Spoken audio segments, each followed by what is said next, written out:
Boa noite. A gente dá prosseguimento hoje às nossas leituras do Ferenczi, obras completas. A gente vai para o texto de 1913 hoje no nosso segundo encontro. Nosso primeiro encontro a gente falou sobre Anatole France, psicanalista. Era um texto de apresentação, mas acho que é uma ótima apresentação sobre o pensamento do Ferenczi e do lugar dele, né? Como é que ele já vai chegando? É um texto dos primeiros anos dele, do primeiro volume das obras, e ele vai chegando com essa chegando na psicanálise com essa sensibilidade de trazer um texto falando do Anatole France, o Anatole France falando de autores que falam dos loucos. O Ferenczi chegando assim como um representante, digamos assim, dos infants, né? Dos infants terríveis e dos infants em geral, dos que não têm voz. Então, acho que foi uma boa apresentação e hoje a gente vai para um texto bem mais denso, que é de 1913, o desenvolvimento do sentido da realidade e seus estágios. Eu estava comentando, não é um texto que esteja na primeira lista de leitura da obra do Ferenczi, que normalmente se começa... Os textos mais conhecidos são do quarto volume, né? Claro, Adestramento do Cavalo Selvagem, O Bebê Sábio, esses são os textos dos primeiros tempos que, né, são gostosos de ler, inclusive, e que fazem parte, assim, chegaram no nosso imaginário junto com os textos do volume 4. Mas então a gente vai para esse texto que é considerado, e eu concordo, um dos poucos textos do Ferenczi sobre desenvolvimento, e eu penso que é o principal texto do Ferenczi sobre desenvolvimento. Apesar dele ser em 1913, tem questões desse texto. Primeiro que tem alguns pontos desse texto que ele não desenvolve tão cedo, penso eu. O que me toca como o coração desse texto de hoje é alguma coisa que vai estar sustentando o pensamento dele lá do quarto volume, né, dos textos a partir da adaptação da família à criança, elasticidade técnica, análise de crianças com adultos e, por fim, confusão de línguas. Né? Todos aqueles textos do volume 4 me parece que estão sustentados numa teoria do desenvolvimento que ele apresenta aqui e, inclusive, não vai se dedicar a seguir apresentando. Está apresentado aqui e a gente reconhece essa visão de humano lá nos textos dos últimos tempos. Eu queria só dar uma boa noite especial para o pessoal que está chegando hoje pela primeira vez, que é a Selmi, a Raquel, a Eveline e o Fábio. Bem-vindo, pessoal que está chegando hoje. Oi, olha quem está aqui comigo. Lindo, lindo. Obrigada, Selmi, pela presença, pessoal que está chegando. Bom, e como sempre, fiquem muito à vontade para me interromper. Esse texto de hoje, ele é coladinho no Adestramento do Cavalo Selvagem, que vai ser nosso próximo texto. Acho que é bem provável até que o adestramento tenha sido escrito antes, né? Mas eu escolhi a gente ver um texto que fala mais, né? Mais na base desse texto, ele está se dedicando a falar sobre a saúde, para a gente depois ir para um texto em que ele faz o esboço do que ele vai depois chamar de identificação com o agressor. Então, hoje a gente começa falando aqui do desenvolvimento normal, enfim, né, a teoria do desenvolvimento diferente, como se coloca. Ele tem, vocês viram, eu não acho um texto fácil, eu acho um texto bem difícil de ler, e é um texto difícil, é mais longo do que muitos textos do Ferenczi, e ele é um texto difícil, e acontece isso no decorrer da obra do Ferenczi. Ele quer fazer algumas conciliações. Né? Imagina, 1913, ele está precisando fazer conciliações, e vai fazer conciliações com o pensamento freudiano até metade da década de 20. Né? Até o Thalassa ali, ele está fazendo conciliações assim, e pagando um preço. Né? E o preço que ele paga nesse texto é uma certa briga com o leitor, né? Ele dificulta a nossa leitura, a gente não sabe onde é que está Ferenczi, onde é que está Freud, onde é que está o Ferenczi que ama Freud, onde é que está o Ferenczi que ama a clínica. Quem é esse aqui, quem é que está falando? Mas ele traz essa questão das conciliações, das ideias, Claro que aparece um Winnicott, mas o Winnicott é tão mais livre disso. Aparece um pouquinho quando ele usa alguns termos da psicanálise clássica para fazer um paralelo com contribuições originais dele, né? Daí, às vezes, ele nos dá uma confundida também, mas esse texto do Ferenczi supera em muito qualquer tipo de conciliação que o Winnicott tente fazer. O Ferenczi, para mim, o valor desse texto está principalmente no miolo desse texto. Né? Ele faz uma introdução e um final que eu penso, gente, eu vou pegar bem pesado, assim, eu penso que é para inglês ver, o início e o final desse texto. Ele tem alguns problemas para resolver. E eu penso que são principalmente problemas amorosos com o Freud. Né? Ele tem alguns problemas, não são tão problemas científicos, são problemas amorosos com o Freud. Ele tem uma questão que ele traz, e essa questão ele traz no início e no fim, que ele fica com uma certa lealdade com a coisa da fixação. Né? Então, ele tem um texto que, no miolo, está falando de saúde, do desenvolvimento do bebê, lá nos primeiros tempos, e ele fica preocupado em falar, nessa fase, então, é para onde o obsessivo retorna. Essa fase aqui dos gestos mágicos é para onde a neurose de histeria retorna. Ele fica com essas preocupações que não tem a ver com o miolo do texto, não tem a ver com o coração do texto. Mas só para frisar assim, que isso só complica um pouquinho, só complica a nossa leitura, para mim, pelo menos complica, quando ele vai falando, vai trazendo essas questões. Ele tem uma outra questão, que também é um problema bem delicado, que ele vai falar no final do texto, que ele vai dizer que ele tratou do desenvolvimento do ego. Né? Mas daí ele vai nos dizer que ele não desconsidera o desenvolvimento psicossexual, né? Mas que se daria num outro ritmo, num outro tipo de reconhecimento da realidade, que a sexualidade, vou usar uma palavra que ele nem usa, mas que a sexualidade é mais resistente a abrir mão do prazer e ir em direção da realidade. Ele faz esse adendo, assim, né, mais para o final do texto. Então, assim, acho que esse é um outro problema que ele tem que resolver com esse texto. E o terceiro, no mínimo, né? Mas para mim salta aos olhos esses três. O terceiro problema que ele tem que resolver, e que daí a gente fica assim, lê o Winnicott, Ferenczi, lê o Winnicott. Outro problema que ele tem que resolver, que eu nem acredito muito que ele veja como um problema mesmo, mas ele traz no texto, é que ele não compreende, diz ele que não compreende, como é que o ser humano, ou o bebê, ou a criança, abre mão do prazer e aceita a realidade. Né? Ele também traz. Então, assim, ele lida com esses três problemas, né? Como é que a criança, o que faz o ser humano abrir mão, né? Se distanciar do princípio do prazer e ir em direção ao princípio da realidade, né? Outro problema que ele tem é de ficar tentando ver os pontos de fixação dentro desse desenvolvimento que ele está propondo. E outra questão que ele tem, então, é fazer esse lembrete de que ele não está tratando do desenvolvimento psicossexual, mas que ele compreende, né, e valoriza a questão do desenvolvimento psicossexual. Para mim, esses três pontos me dificultam um pouquinho a leitura, né? Essa preocupação dele em trazer esses três pontos. E, obviamente, fiquem super à vontade para puxar nossa conversa para qualquer um desses pontos, né? Mas eu vou lá para onde eu gosto mais. O Ferenczi, e também o pessoal que conhece o Winnicott, né? Que estão muito presentes aqui no grupo, também vamos fazendo nossos paralelos.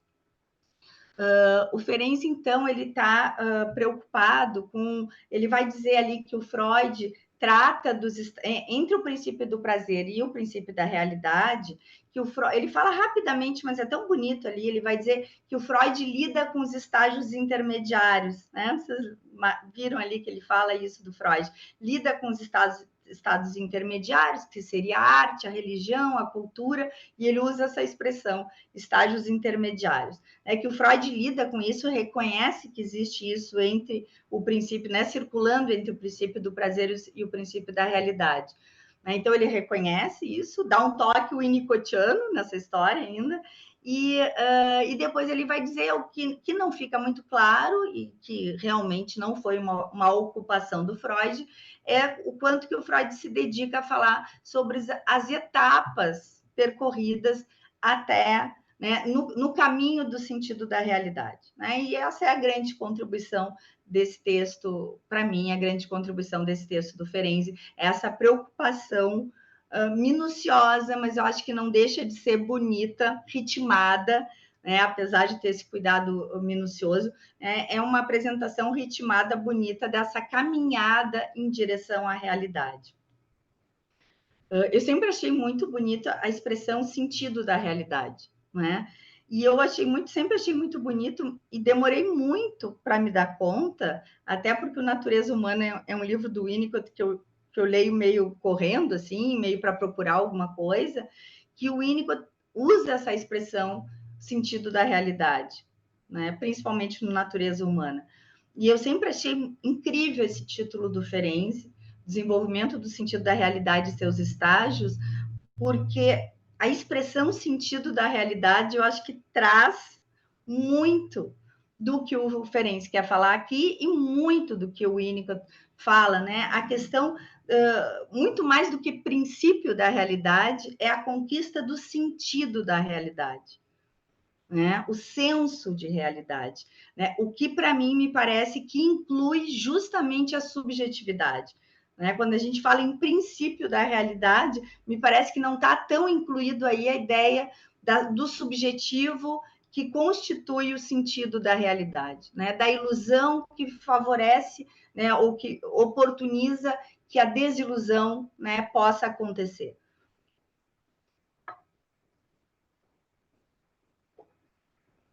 Então, começa com esse título que eu acho muito lindo. E ele está, então, preocupado em falar desses estágios. Ele vai tratar, inclusive, do ambiente intrauterino. Né? Ele cita um pouquinho Freud no início, e ele traz uma questão que é a busca neurótica da onipotência não é sustentada unicamente por uma fantasia de onipotência. É assim que ele começa esse coração do texto. Né? O que ele quer nos dizer que o ser humano experienciou a onipotência. E daí começa as contribuições originais do texto dele. Né? E daí ele vai falar, então, do ambiente intrauterino, né? Que existe em nós uma experiência original de onipotência. Não é uma criação neurótica, né? Não é uma criação, uma fantasia neurótica. Realmente nós, em algum momento, né, pelo menos quem viveu, né, quem teve a oportunidade de viver um ambiente intrauterino razoavelmente seguro, né, experienciou a onipotência.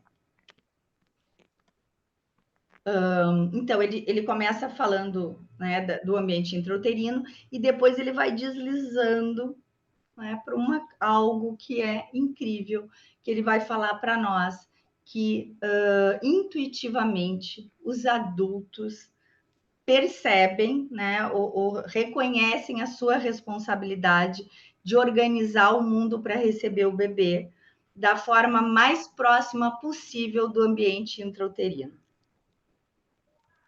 E daí ele vai falar lindo ali, né, do colo materno. Tem uma passagem ali maravilhosa. Eu não sei até se a gente não deveria, não é? Não podia, a gente não deveria ler.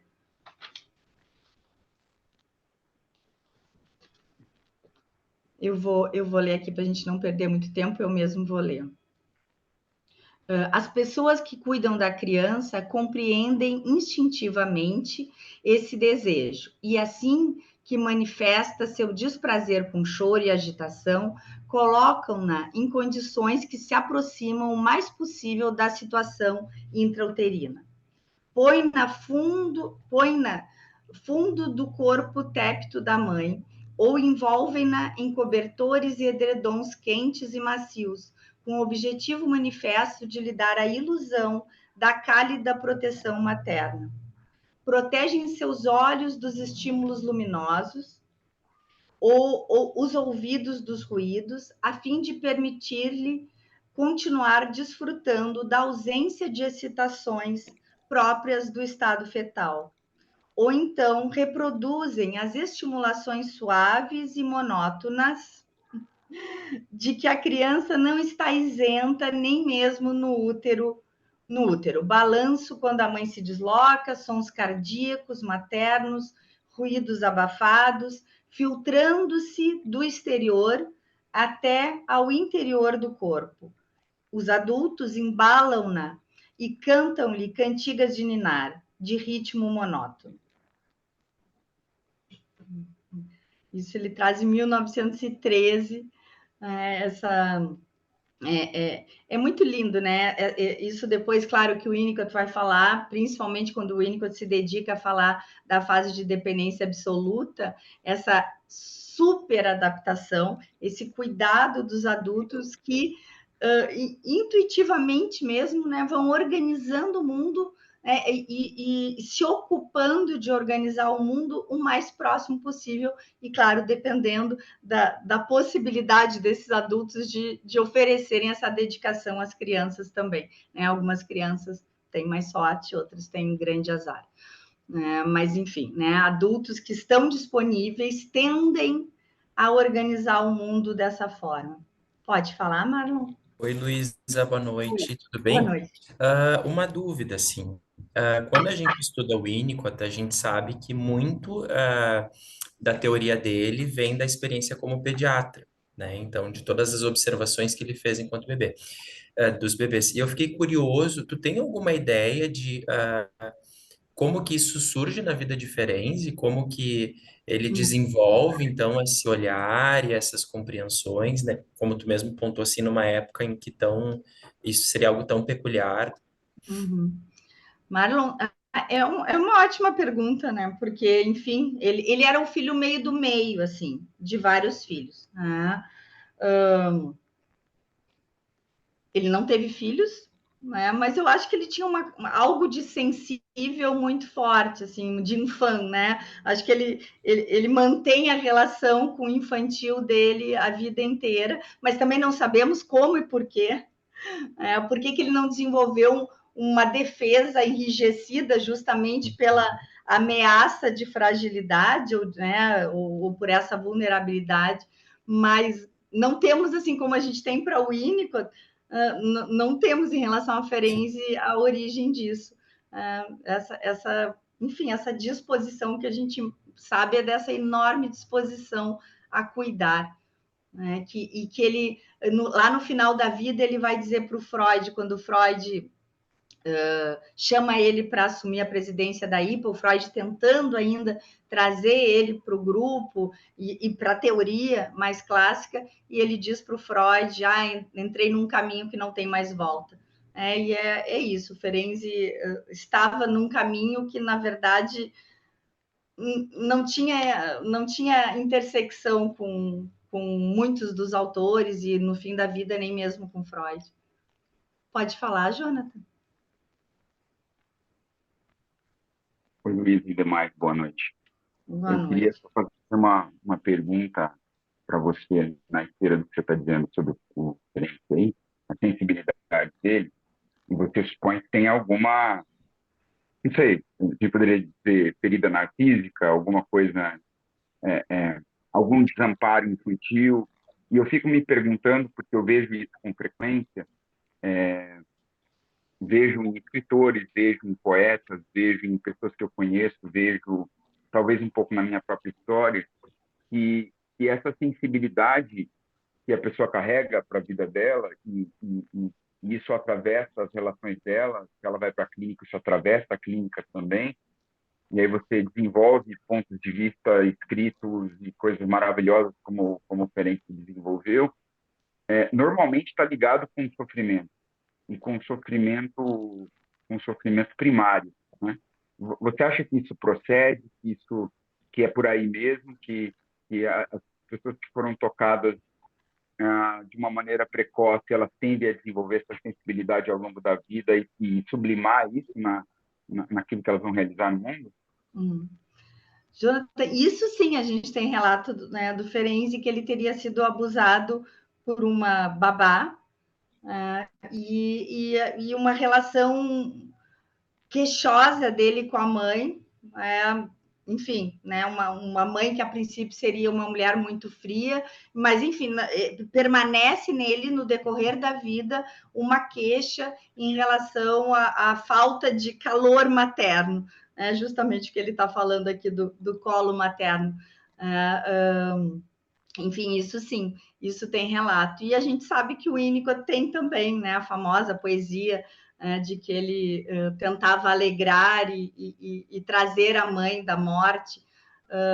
Mas o que é incrível é porque, daí a gente entra numa discussão sem fim, porque essa mesma vulnerabilidade leva alguns a uma extrema rigidez, e uma incapacidade justamente de entrar em contato com o infantil do outro, com a delicadeza do outro, e esses dois homens aqui que a gente está citando, ao contrário, eles suportaram ficar nessa borda aí, né, entre neurose e psicose, vamos dizer assim, né, entre o dentro e o fora, entre a vida adulta e a infância, eles suportaram esse equilíbrio, né, não caíram numa região defensiva que se torna intolerante às fragilidades. Acho que todo mundo sabe essas histórias, né? De alguém que passou por um período de depressão, se organizou do jeito que deu, e daí fica muito irritado quando aparece alguém que está mais deprimido. Vera, por favor. Fiquei pensando que também pode ser pela questão clínica mesmo dele, né? Experiência clínica, né? Que ele via a clínica de outra forma, né? Ele estava buscando justamente a falha ali, né? Talvez, né? Nas fases bem inicial, né?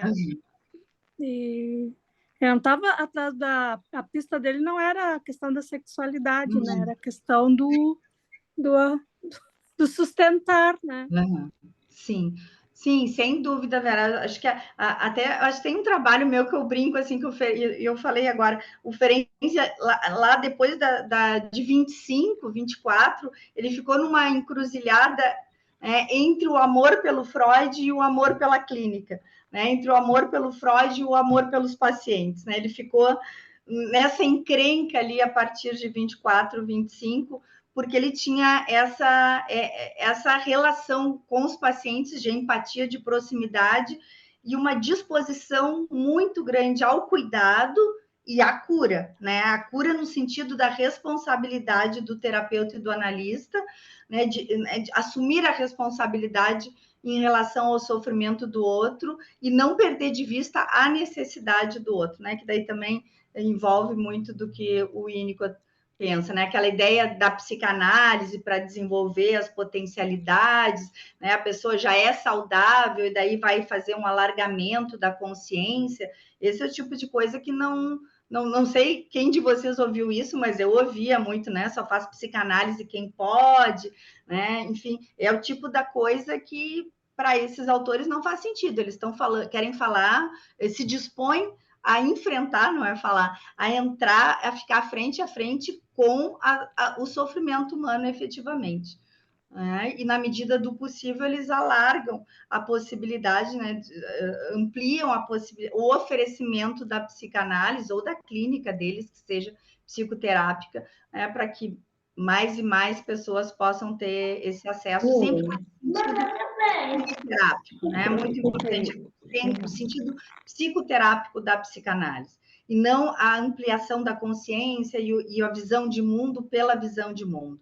Essa é uma diferença, acho que a gente comentou no outro encontro, muito clara entre o Ferenczi e o Freud era muito tranquilo com isso, né? O Ferenczi tratava de algo menor, que era a dedicação à clínica. Isso era algo menor, né? O Freud tratava de algo maior, que era essa visão de mundo, essa compreensão, né, do ser humano no mundo, enfim,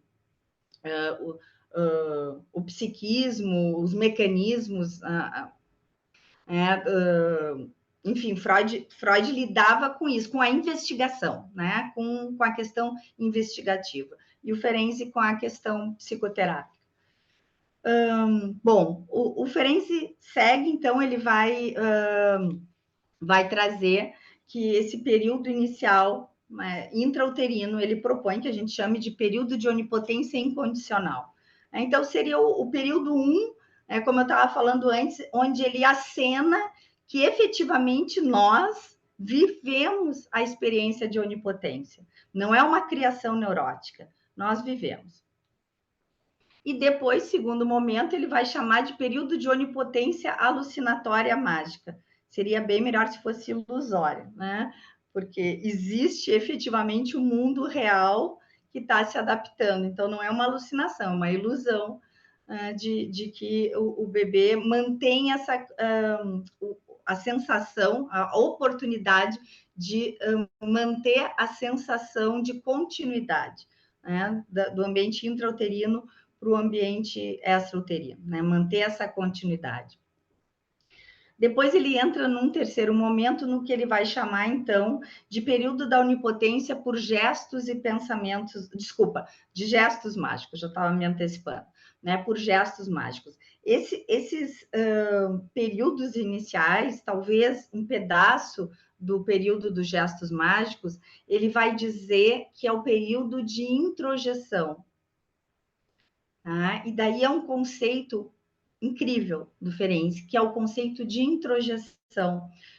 Vocês me desculpem, mas eu vou trazer, eu acho que é muita conversa, é muita voz de Luísa para falar isso, e me interrompam, né? Mas é uma questão que para mim faz muito sentido, e eu acho que quem estuda o Winnicott isso vai fazer sentido, vai até... Para mim, me ajuda a compreender algumas coisas de Winnicott sobre paradoxo, e o Winnicott me ajuda a compreender o conceito de introjeção do Ferenczi. Bom, a introjeção é uma expressão do Ferenczi, Freud já falava em projeção, né? O Ferenczi traz introjeção. Acho que muitos que estão aqui sabem que o Winnicott vai criticar o conceito de introjeção da Melanie Klein, né? Ele vai criticar, é uma das questões na teoria kleiniana que incomodam ele. Não é das piores, mas é uma das que incomodam ele. Então, o conceito de introjeção não é nem do Freud e da Melanie Klein, é do Ferenczi. E o Ferenczi, só que tem uma compreensão, o Ferenczi tem uma compreensão, ele propõe uma compreensão desse conceito e do ser humano bem diferente do que a Melanie Klein traz e bem diferente daquilo que o Winnicott vai criticar na Melanie Klein. O que o Winnicott vai criticar? Eu vou falar de um jeito simplório, mas o Winnicott vai criticar a tendência da Melanie Klein de adultificar, né, o bebê, né? Coisa também que a gente já falou. E o centro dessa adultificação é a ideia da Melanie Klein de que o bebê já nasce com um senso de interioridade e exterioridade, né? E a partir disso ele é capaz de amar, de odiar, de sentir inveja, né? Desde que nasce. Então, o Winnicott vai criticar essa ideia de introjeção, porque essa ideia de introjeção kleiniana, ela traz em si a noção de um espaço interno delimitado, desde o início. Eu estou simplificando, mas é uma das coisas que incomoda o Winnicott nessa compreensão de ser humano e de bebê da Melanie Klein. Tá, introjeção para o Ferenczi é diferente. O Ferenczi, para mim, tem uma questão paradoxal importante. O Ferenczi vai falar em introjeção não como um espaço delimitado em que algum elemento externo entra. Tá? Ele vai falar em introjeção como um movimento de alargamento sobre o mundo.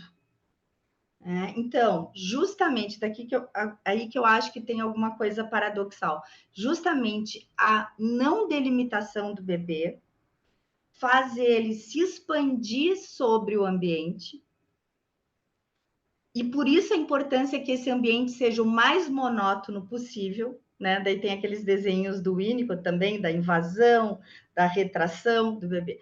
Quanto mais monótono for esse ambiente, mais o bebê, mais o ser humano, isso vai acontecer a vida toda, né? Mas especialmente nos primeiros tempos, vai se expandir sobre esse mundo. Né? E quanto mais ele se expandir e mais tornar seu o que é do mundo, mais ele vai se encaminhar para um estado de consistência que favorece o início de uma delimitação. Então, justamente a introjeção para a Ferenczi nasce da não delimitação, né? Que favorece a expansão. E daí a importância do ambiente que se adapta justamente para não criar estranhamentos no bebê. Porque estranhamento leva a uma retenção, um enrijecimento, né? Um recolhimento. Então, o Ferenczi vai dizer que isso é da vida inteira, né? As nossas janelas de maturação ficam abertas em certa medida a vida inteira, mas que seria algo muito presente, central nos primeiros tempos do bebê, dessa relação que a gente, usando o Winnicott, pode dizer, desses tempos da dependência absoluta. Pode falar, Anise? Nessa retração pela invasão do ambiente que você acabou de falar, essa retração como um paradoxo no sentido de uma inibição, né, desse processo de evolução até para a linguagem, para o pensamento, porque a expressão desse gesto, como ele traz com a mão, lindo essa passagem para a linguagem, eu achei isso de um encantamento, né? De uma liberdade de ser ou de esse encapsulamento, uma inibição no desenvolvimento. Se você me permite, enquanto eu estava te escutando, eu lembrei de uma citação do Roland Barthes, que ele diz assim, eu acho que é de uma beleza, isso que você está trazendo via, né, o texto. Ele fala assim, olha, em relação a essa passagem, tá, do gesto, desse momento da onipotência, né, mágica, e até indo a esse sentido de realidade em pequenas gotas. Aí vem o Winnicott, né? Então, a autora cita Roland Barthes, peraí, aí onde está, dessa passagem assim, olha, palavras do Roland Barthes, ou Barthes, né, como falam os franceses. A linguagem é uma pele. Esfrego minha linguagem no outro.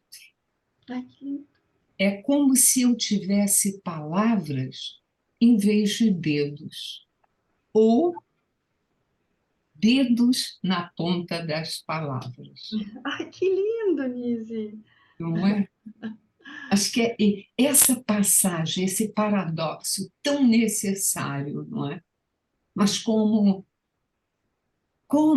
esse bebê, como você falou, aí é uma conversa sem fim, porque alguns bebês invadidos transformam isso em essência e como cuidadores, beberes sábios, como diz o Bernardo Gosse, e outros na queixa, no lamento, né? Com uma dor. E a imagem que me veio é aquela marca do gado, né?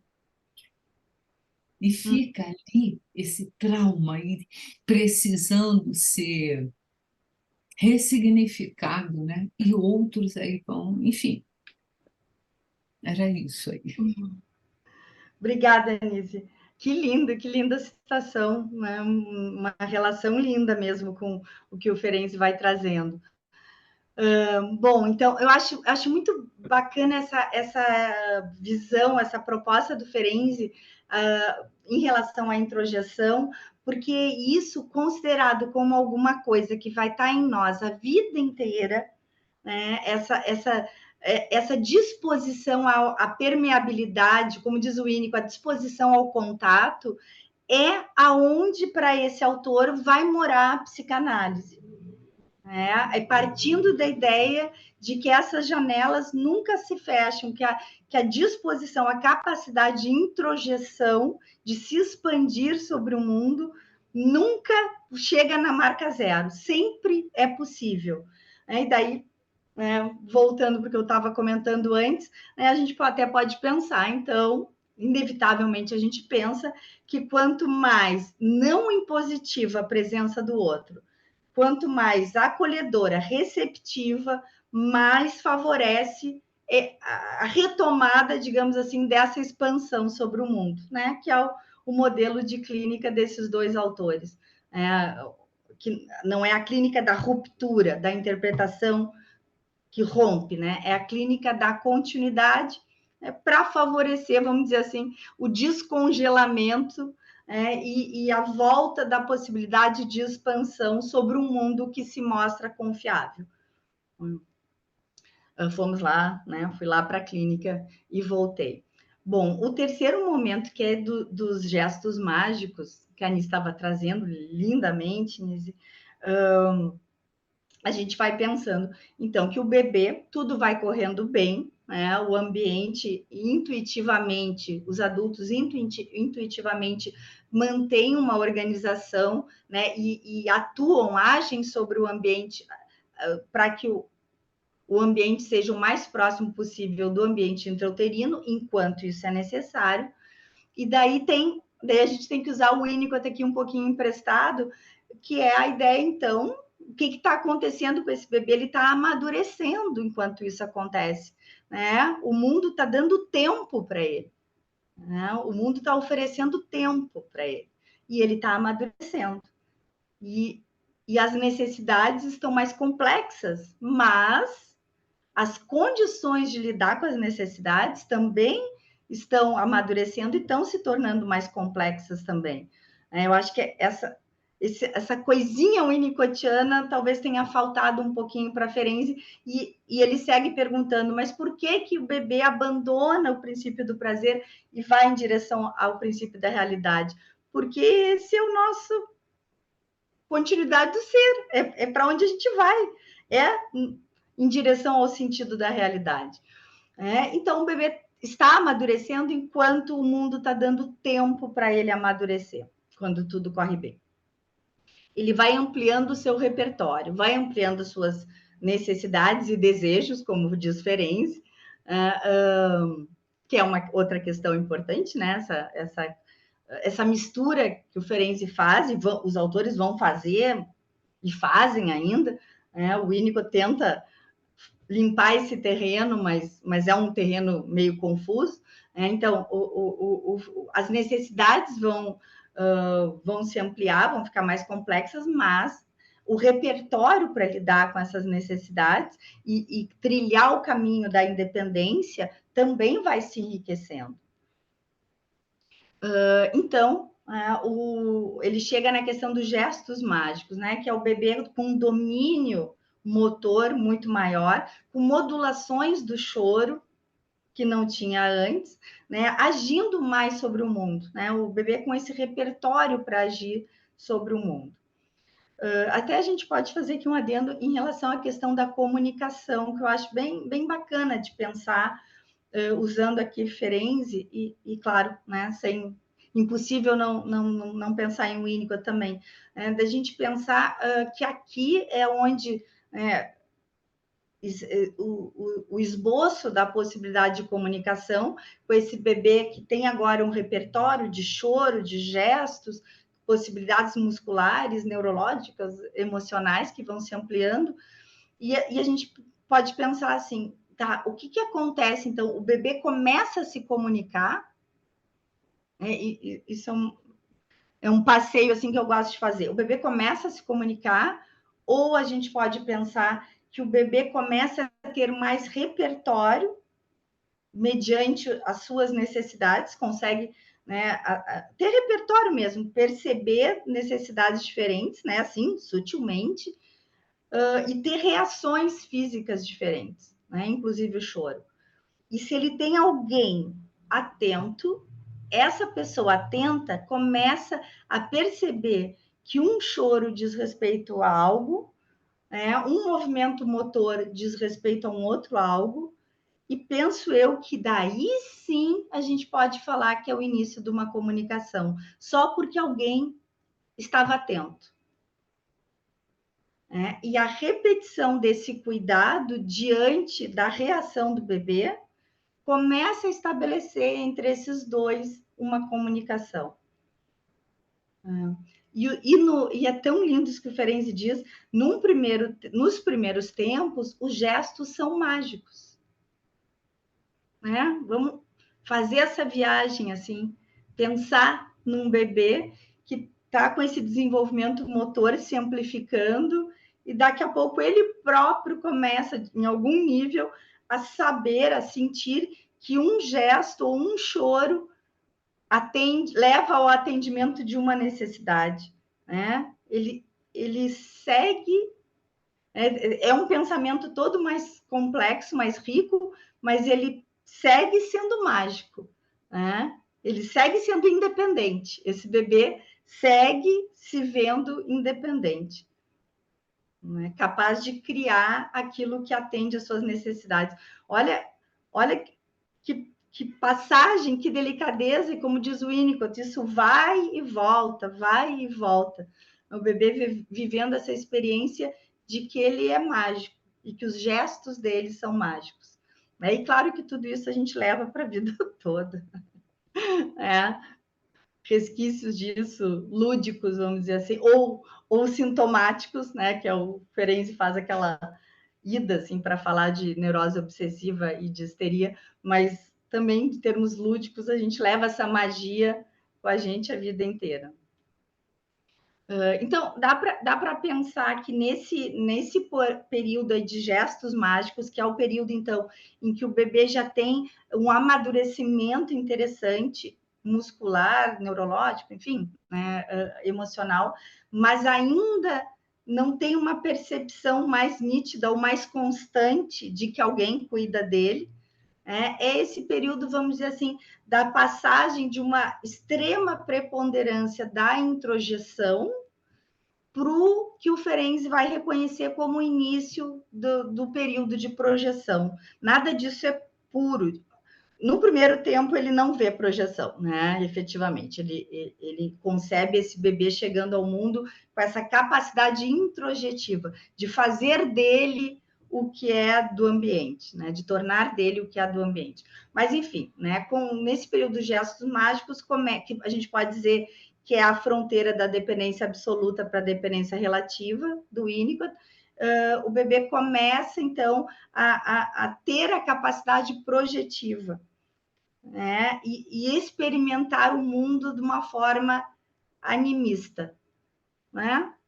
O início da projeção, né? O reconhecimento do mundo, umas provas de realidade, assim, que o bebê consegue ir fazendo a partir desse amadurecimento, que foi favorecido pelos cuidados. O período, então, né, que o Ferenczi vai assinalar depois, né, que ele vai dizer que é uma grande conquista simbólica, então, né, a partir do reconhecimento de que esse bebê não é independente, que ele depende de alguém, né, o reconhecimento dessa dependência vai se dar, e eu acho que aqui também é um elo que o Ferenczi não chega a fazer, dentro de uma situação de saúde, o bebê vai se tornar capaz de reconhecer que ele é dependente. né? Porque ele chegou num amadurecimento tal que favorece que ele perceba que torna possível ele perceber que ele é dependente, de dentro para fora. Ele reconhece a dependência quando ele já tem essa gerência sobre os gestos, sobre os choros, sobre as palavras, sobre os pensamentos, né? Então, agora ele já está capacitado a reconhecer que ele depende de alguém, que existe algo de divino fora dele. Né? E claro, né? Tudo isso vai e vem, e muito disso permanece em nós, mas enfim, eu acho que essa questão também acho que não está muito trabalhada aqui por Ferenczi, e a gente sabe que a gente se ampara muito o Winnicott para pensar isso, mas acho que é importantíssimo, já que o Ferenczi está com esse questionamento constante, mas por que o bebê abandona o princípio do prazer em direção ao princípio de realidade? Já que ele está com esse questionamento, acho que vale isso, né? Porque ir rumo à independência é muito bom. É muito bom. Como o Ferenczi está preocupado em não deixar de falar em princípio do prazer e princípio da realidade, ele fica com esse problema. Mas por que alguém vai abrir mão do princípio do prazer? Mas é que a gente não está falando em prazer. Tá falando do que é a natureza em marcha, do que é a natureza humana tendo a continuidade, indo na direção que lhe é de direito, que lhe é natural, que é o contato com o outro e o reconhecimento do outro. Então, eu acho que nessa preocupação de não abrir mão da dobradinha princípio do prazer e princípio da realidade, que era importantíssimo em 1913, ele fica com essa encrenca. Se a gente for falar em termos de prazer e realidade, a gente fica nessa. Por que alguém vai abrir mão do prazer em direção à realidade? Mas não é essa a questão. A questão é que ir rumo à independência é muito bom. Se tornar, fazer aquisições simbólicas, se tornar capaz de circular por um mundo interno, poder sonhar, poder acordar, lembrar do sonho, contar o sonho, circular, criar, devanear, ler esse poema lindo que a Nise nos trouxe, nos deixar levar por esse poema. Tudo isso é muito bom. Como diz o Winnicott, o leite real é muito melhor que o leite imaginado. Pode falar, Selmi. Tá no silencioso.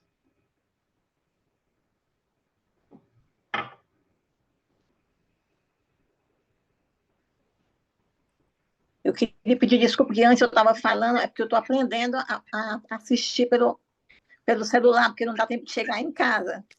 Assim, eu adorei esse texto, eu entendi muito bem Ferenczi, assim, eu acho que nesse momento que Ferenczi escreveu esse texto, ele estava muito próximo ainda do Freud, e me ajuda. Como eu faço formação em psicanálise, estudo muito Freud na sociedade, ele até me ampliou o olhar, sabe, assim. E eu penso assim que esse foi o começo do Ferenczi, né? Porque o Ferenczi ele é anterior ao Winnicott, né? E precisou desse caminhar do Ferenczi para chegar aonde ele chegou e depois o Winnicott chegar, sabe? Eu acho que esse texto aqui, eu sinto o Ferenczi indo além do Freud, além do pensar além do Freud, mas não ainda o Winnicott, porque o Winnicott foi posterior. Sabe assim? E a pergunta que fizeram assim, por que Ferenczi se interessou por essas questões? Eu penso porque o Ferenczi, como o Winnicott, esses dois psicanalistas, eles quiseram abriram a possibilidade da psicanálise atender pessoas que naquela época Freud não atendia, né? E aquelas pessoas que Freud atendia eram neuróticas, né? Assim, e para atender esses pacientes mais fronteiriços da psicose, precisava olhar para a questão primitiva, e olhar para a questão primitiva é olhar para a relação mãe-bebê, né? Então, eu vejo para mim, eu entendo muito bem por que o Ferenc se interessou por isso, apesar de não ser pai, apesar de ele não ser pediatra. Ele se interessou porque ele se interessou na psicanálise clínica. Ele é o pai da psicanálise clínica. Freud é o pai da psicanálise, mas a clínica é Ferenc. Então, assim, para mim está muito claro, né? E eu, como eu fiz formação do Winnicott, o Winnicott se interessou pela relação mãe-bebê, não por ser pediatra, ele se interessou porque chegavam na clínica dele crianças e adolescentes e mães muito aflitas, e eles percebiam que não tinha nenhuma natureza orgânica naquela situação. Por isso que ele começou a se interessar pela psicanálise, pela relação mãe-bebê, né? E eu acho que é essa mesma questão do Ferenc, né? Como ele se interessou pela psicanálise clínica, ele precisava olhar para as questões primitivas, que os pacientes complicados que chegam para a gente são questões muito primitivas, né? São questões pré-verbais, pré-genitais, assim, né? Então, para mim está muito claro, eu adorei esse texto, eu preciso ler de novo, assim, sabe, assim, ler de novo, porque eu vi um Ferenc conversando com Freud, mas indo mais além. É isso, obrigada. Obrigada, Selmy. Não, é muito impressionante esse texto ser de 1913, né? E é super importante a gente contextualizar, até para compreender essas questões que eu estava trazendo, que o Ferenc se preocupa em trazer, né, sobre os pontos de fixação, ou seja, né, falar das questões da neurose, né, a semelhança do que vinha acontecendo na psicanálise em torno dele. Ou fazer esse adendo de que ele está falando do desenvolvimento do ego, mas ele considera que tem todo o desenvolvimento psicossexual também, que é um outro ritmo de contato com a realidade. E essa questão que ele fica, né, por que, né, que o bebê vai em direção ao princípio da realidade, o que faz ele ir nessa direção? É impressionante ele ter tratado dessas questões em 1913, é impressionante. O conceito de introjeção dele, se ocupar disso, né, de um tempo tão precoce, tão delicado, tão sensível, né, se ocupar disso e fazer esse enlace com a clínica, né, como a Selmy falava, com essa clínica do sensível, com essa clínica que recebia pacientes mais graves, e daqui a pouco ele fazer esse enlace e chegar perto de algo, como a gente estava falando, assim, da questão do o analista ou terapeuta não ocupar esse lugar da ruptura, da apresentação da realidade, porque ele começa, ainda que ele fale de frustração nesse texto, mas Ferenczi começa a pensar que a constituição humana não se dá pela frustração, nem pela ruptura, mas pela continuidade. Né? Essa inversão que ele vai fazendo, e depois o Winnicott faz mais claro ainda, né? Que nós somos, pela continuidade, nós somos levados a tolerar a frustração e fazer, inclusive, um bom uso da frustração.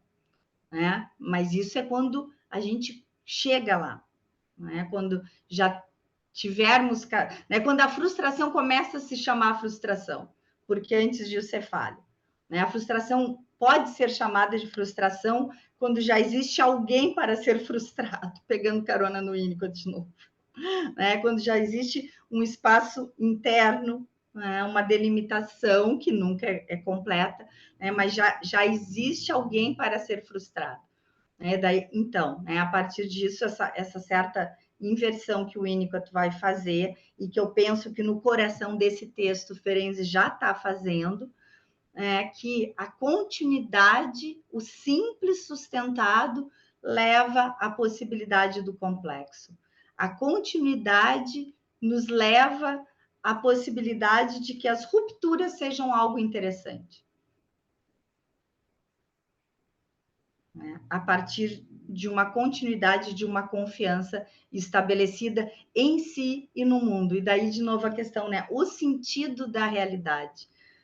O que o Ferenczi está dizendo? Que por um período, o bebê e as crianças, e isso, né, quando as crianças estão machucadas, ou nós, né, adultos, quando a gente está machucado, a gente precisa que alguém se adapte para que a gente possa, de novo, entrar em contato com esses estágios de onipotência, né? Esses estágios mágicos. Né? A gente está doente, a gente pede um copo d'água, a gente espera que traga um copo d'água imediatamente, né? A gente precisa desse cuidado. Então, o que o Ferenc está falando no coração desse texto é que os cuidados, né, desses adultos que se ocupam em organizar o mundo é o oferecimento do próprio mundo. Né? Quando os adultos se ocupam em apresentar o mundo em pequenas doses, eles estão oferecendo a possibilidade de que essa criança se torne um adulto com sentido da realidade própria. Pegando um pouquinho o Winnicott, a realidade só é um campo de possibilidades se estiver constituído em nós o sentido de realidade, né? Se ela for nossa, né? A realidade só é tolerável em um campo de enriquecimento, na melhor das hipóteses, se ela tiver um tanto de criação nossa. E isso é um sentido, né? O sentido de que a realidade faz parte do nosso campo de criação. Então, isso tudo tem uma repercussão na clínica do Ferenc, principalmente, como eu estava falando, no 4º volume, né? Quando ele vai falar, os títulos são ótimos, né? Adaptação da família à criança. É o texto que inaugura o 4º volume. Adaptação da família à criança, 1928, 15 anos depois desse. Daí ele começa o texto explicando. Para nós é tão difícil, né, imaginar, em 28, o Ferenc tendo que explicar. Vocês devem estar estranhando quando eu digo e recomendo e escrevo um texto falando sobre a adaptação da família para receber uma criança. E daí a gente sabe para onde ele vai com isso, né? Ele vai falar da clínica. Todos esses textos dele do 4º volume falam da criança para falar também da forma como ele orienta que os terapeutas e os analistas recebam esses pacientes que estão no seu limite. Joaquim, por favor. Tem uma pergunta para você aí no chat. Não sei, você quer ler ou quer que eu leia? Eu quero que tu leia, Joaquim. Tá. O João Pedro está dizendo, podemos dizer então que a independência do ser humano começa na primeira infância, onde se inicia o desligamento dos pais no processo da separação dos conteúdos psíquicos subjetivos, entre parênteses, sentimentos, dos conteúdos objetivos, entre parênteses, impressões sensoriais. Uhum. João Pedro, eu não tô te vendo aqui. Tá, sim, inicia na primeira infância, mas não vamos tirar do centro do nosso pensamento a questão que, nos primeiros tempos, o papel desses adultos é de sustentar a ilusão, né? Na linguagem do Winnicott, ou sustentar essa experiência alucinatória mágica. Né? E é essa sustentação que eu estava falando, né? Os adultos, quando tudo corre bem, os adultos dão tempo para a criança. Né? Uma criança que viveu falhas importantes é uma criança para a qual os adultos não deram tempo. Né? Não deram tempo. Né? Eu acho que é um jeito bom de pensar nessa questão do amadurecimento, porque se esse bebê ganhar tempo, vai acontecer o que é para acontecer, que é o processo de amadurecimento. E daí talvez, né, não sei bem se isso dá para ser chamado de paradoxo, mas daí esse processo de amadurecimento favorecido por adultos que se ocuparam em dar tempo para essa criança, vai tornar essa criança capaz de reconhecer ou entrar em contato com a realidade. Ou seja, o papel dos adultos não é prioritariamente romper a alucinação. Ou, né, eu prefiro muito mais ilusão. né? O papel dos adultos não é romper a ilusão. Interessante, né? Porque eles são representantes da realidade. Eles são os representantes da realidade. Mas o papel deles não é romper a ilusão. Agora que eu descobri que o João Pedro não é o João Pedro. Tudo bom.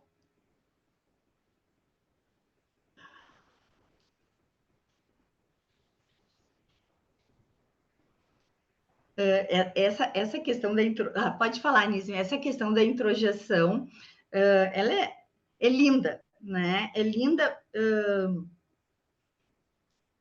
e é linda porque ela traz uma dimensão clínica que a gente sabe que está totalmente sustenta essa ideia dessa introjeção, sustenta as orientações clínicas e técnicas do Ferenczi dos últimos anos depois. Nise, pode falar. Eu vou aproveitar o gancho, porque eu estava procurando o João Pedro.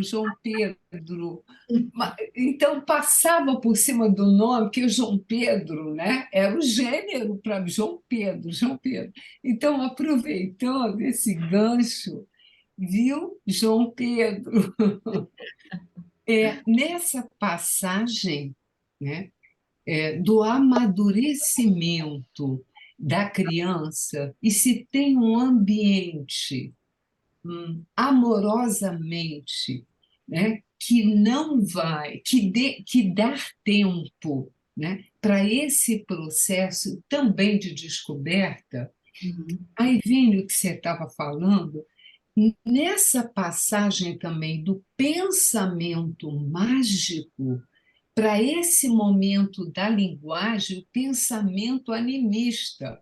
Quem daqui não viveu olhar para a Lua, né? Criança andando, a Lua está me seguindo.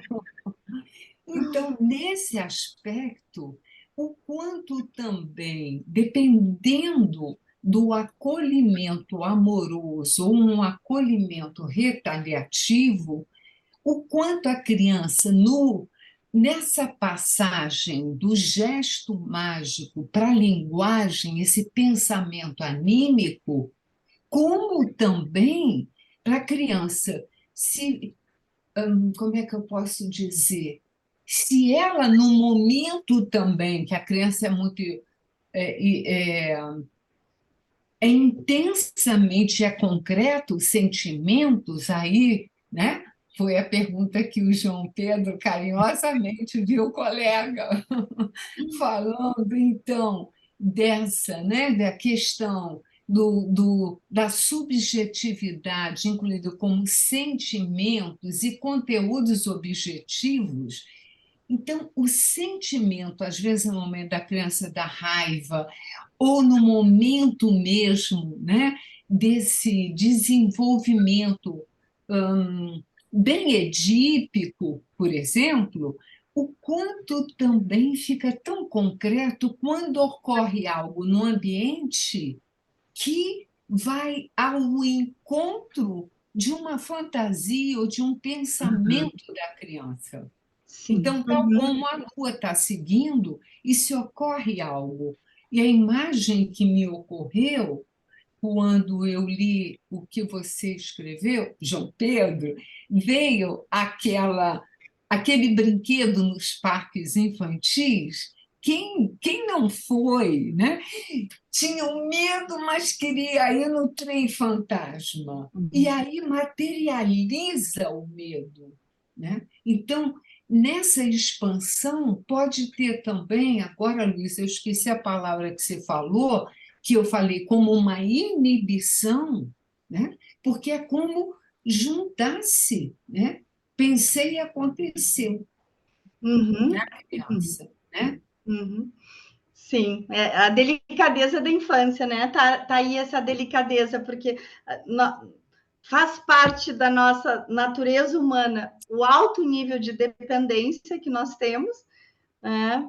Isso nos faz humanos, e, ao mesmo tempo, é um período de extrema vulnerabilidade. Aliás, né, toda a nossa história é uma história de extrema vulnerabilidade, justamente pelas relações de dependência né, que nós vamos mantendo no decorrer da vida. Não tem como ser humano sem ser dependente. Né?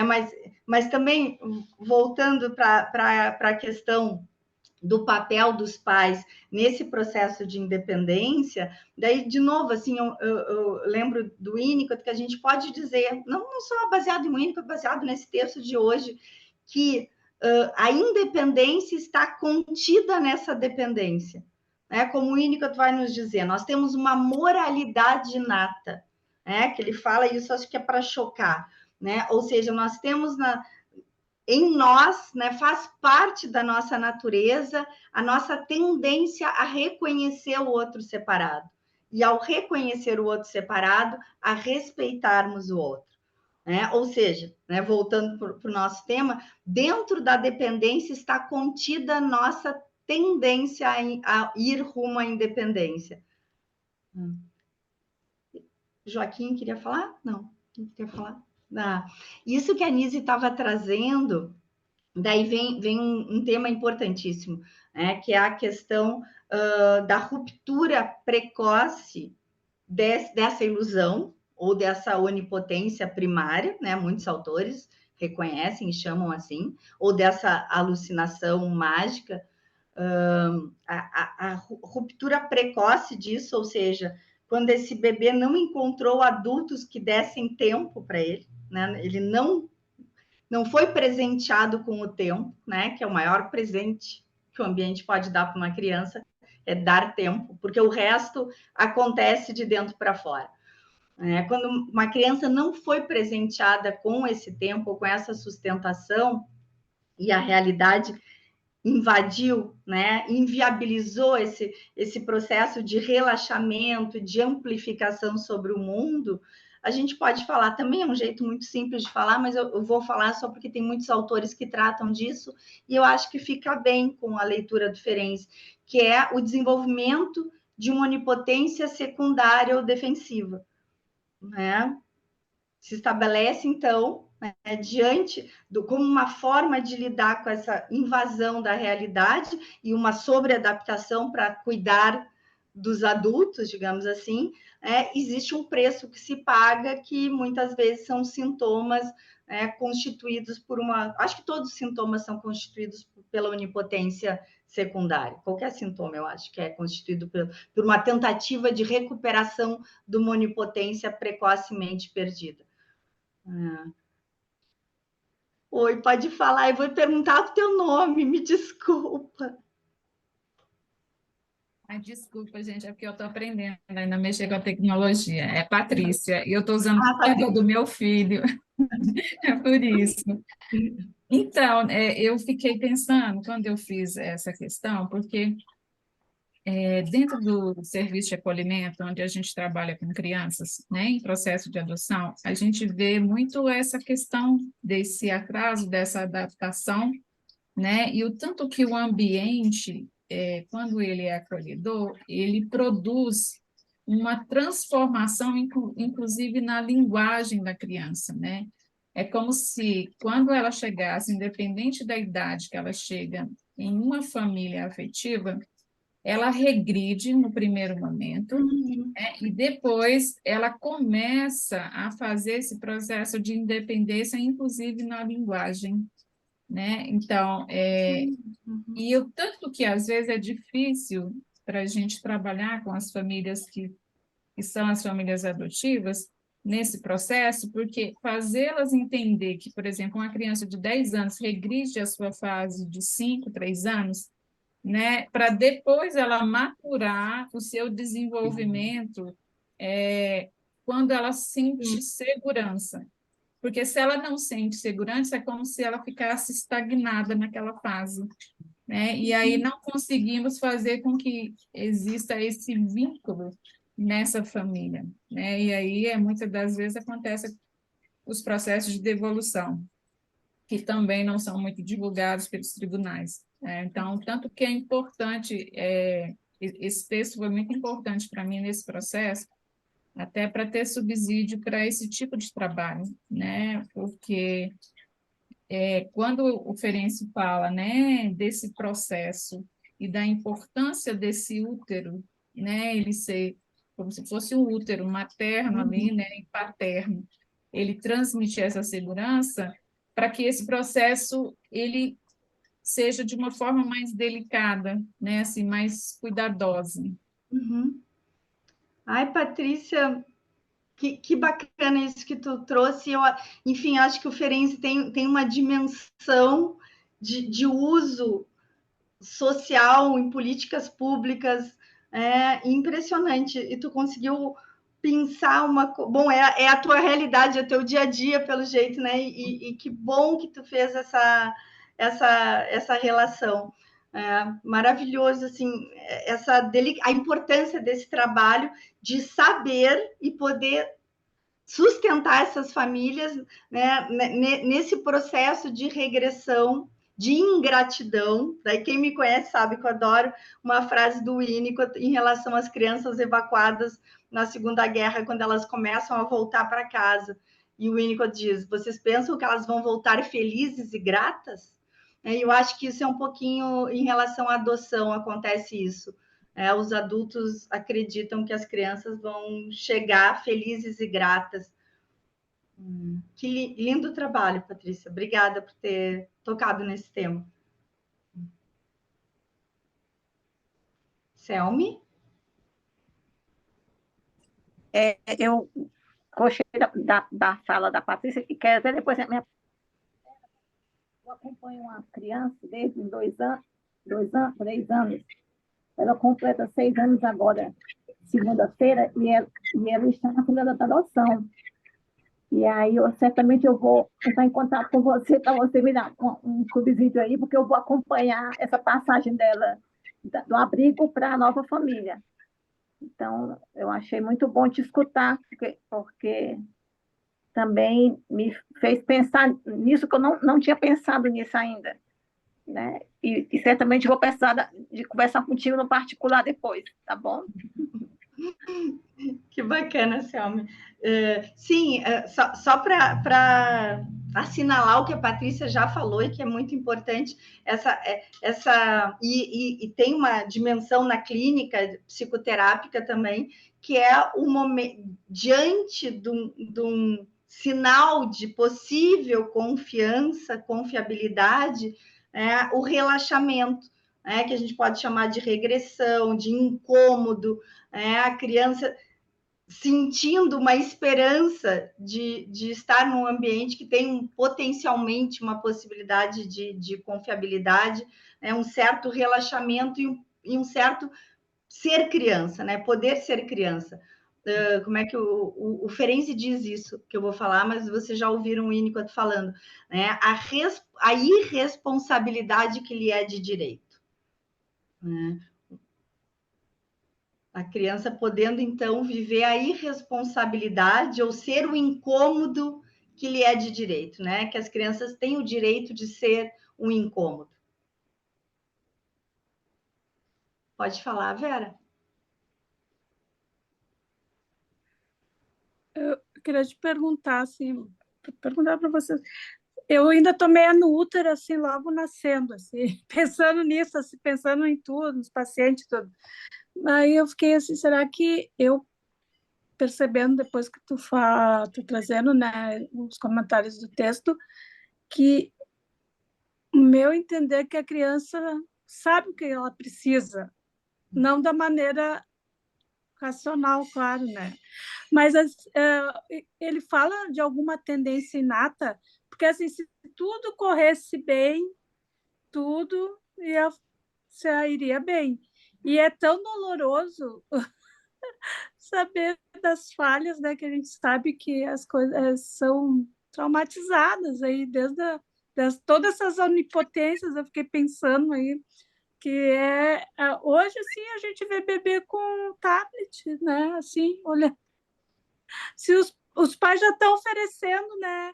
Então eu fiquei aqui, será que eu acho tão inteligente o bebê no sentido, claro, e tão descompassado, né?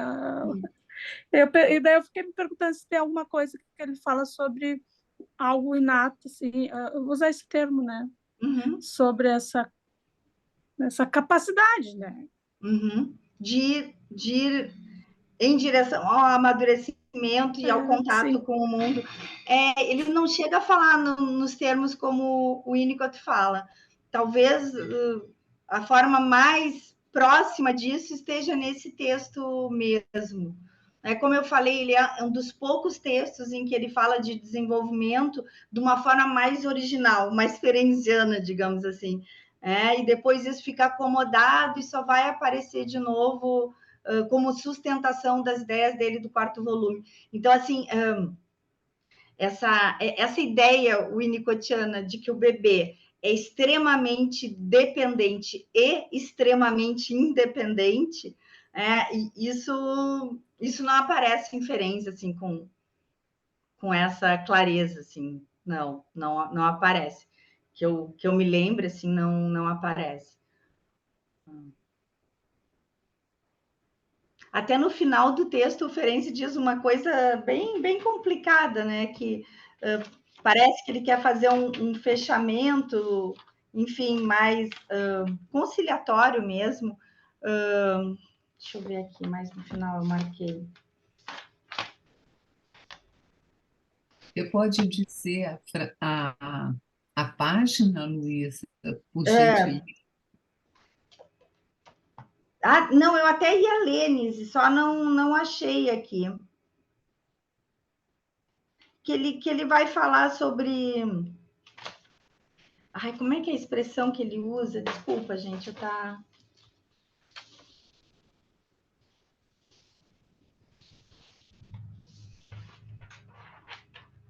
Mas, enfim, ele vai dizer...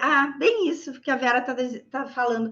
Ele, no final do texto, ele vai dizer que não existe uma tendência... Não é a tendência à evolução que guia a caminhada do bebê. Ou seja, bem o contrário até da questão que tu traz e diferente do que o Winnicott traz.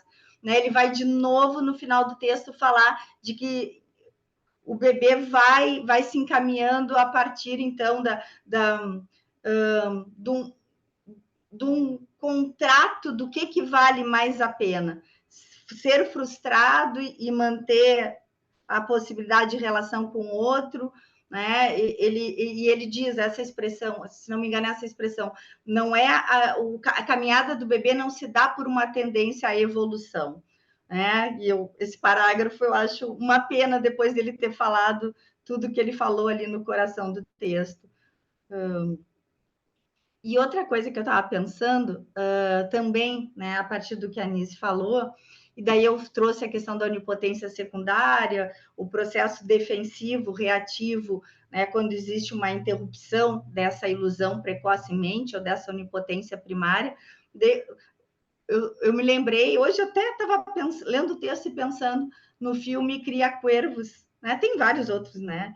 Mas o Cria Cuervos, filme super antigo, ele vai falar disso, né? De uma situação traumática que se estabelece, e vale a pena ver esse filme, uma situação traumática leva a menina a manter desesperadamente a crença numa onipotência secundária.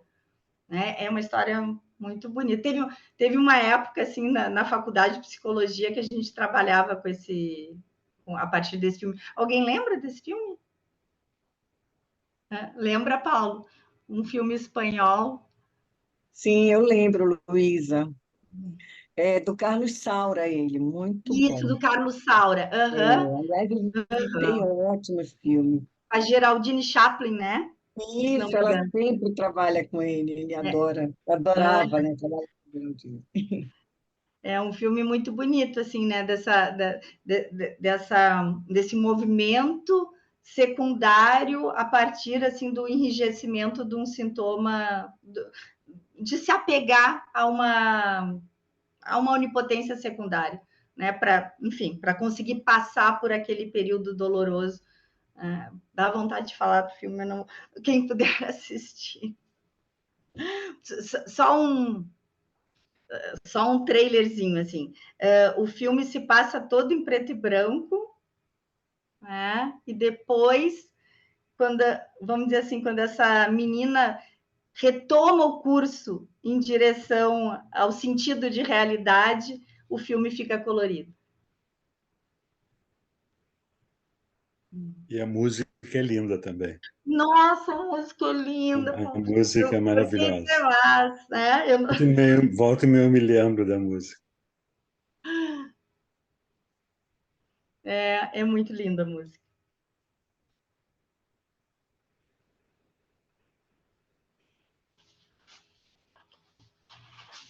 Nossa, acho que a gente, né, esse texto suscita assim muita conversa.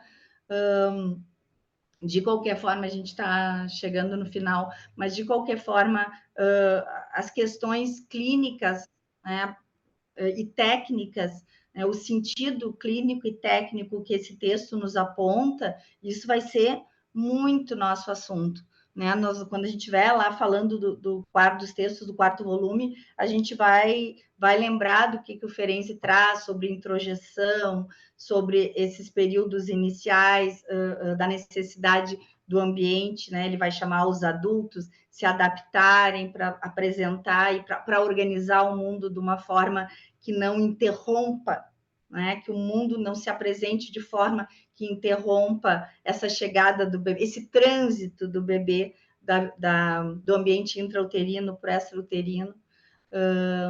Então, isso vai, né, a gente vai seguir fazendo conexões com esse texto, que afinal é o texto que ele mais se dedica a falar de desenvolvimento. Mas ele não esquece disso. Isso está na base das últimas contribuições dele. Luísa, vê se eu consegui pegar. Eu anotei assim, qualquer sintoma é uma tentativa de recuperar a onipotência primária, né?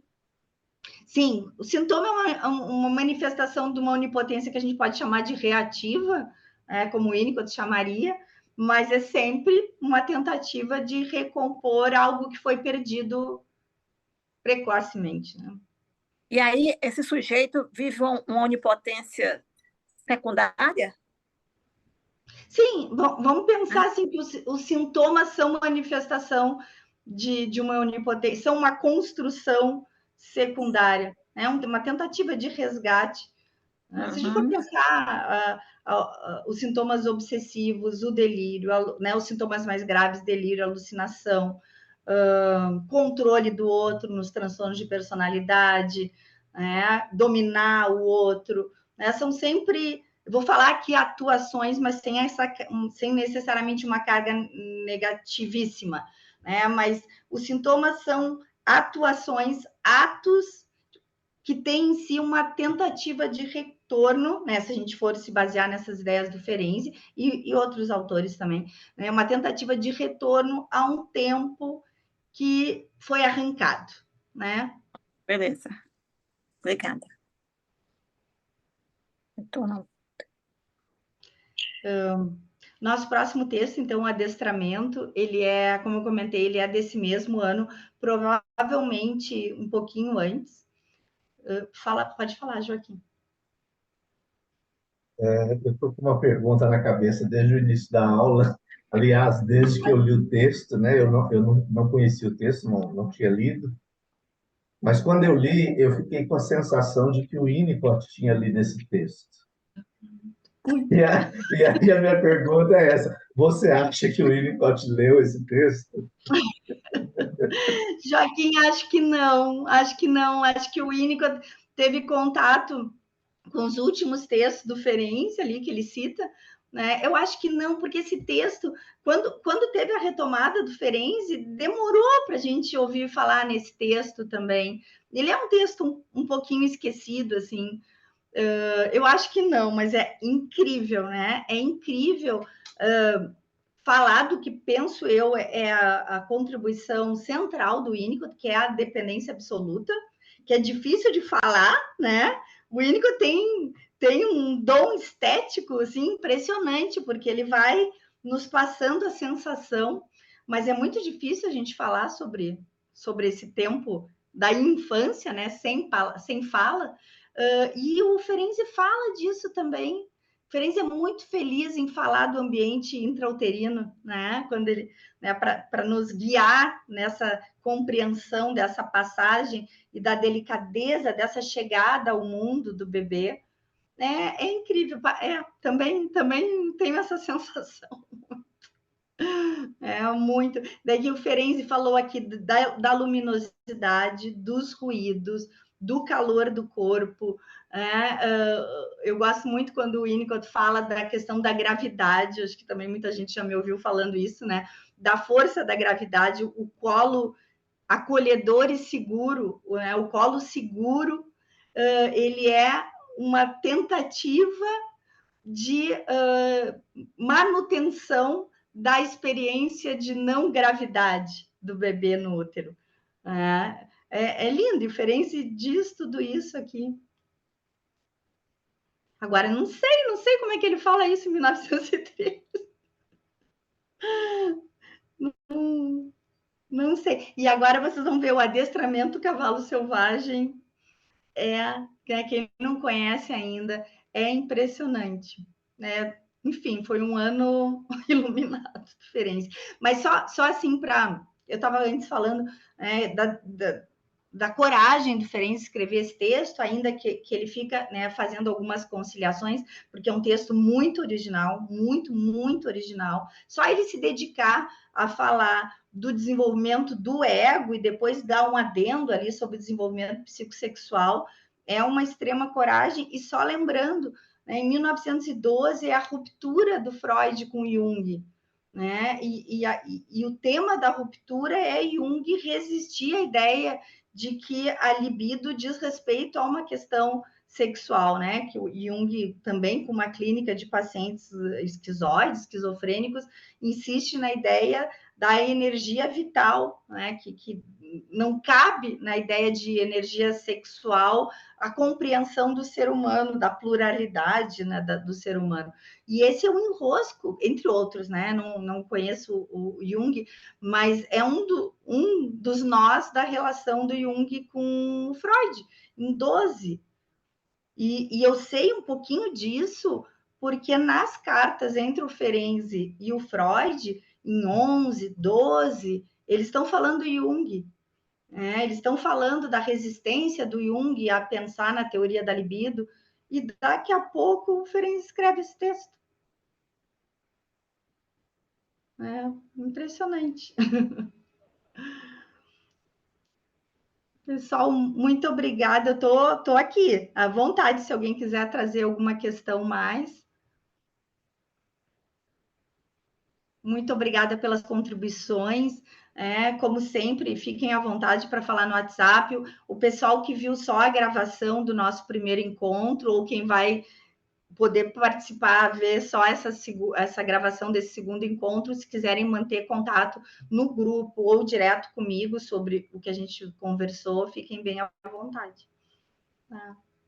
Mais uma vez, agradeço, Joaquim, a oportunidade de estar com vocês.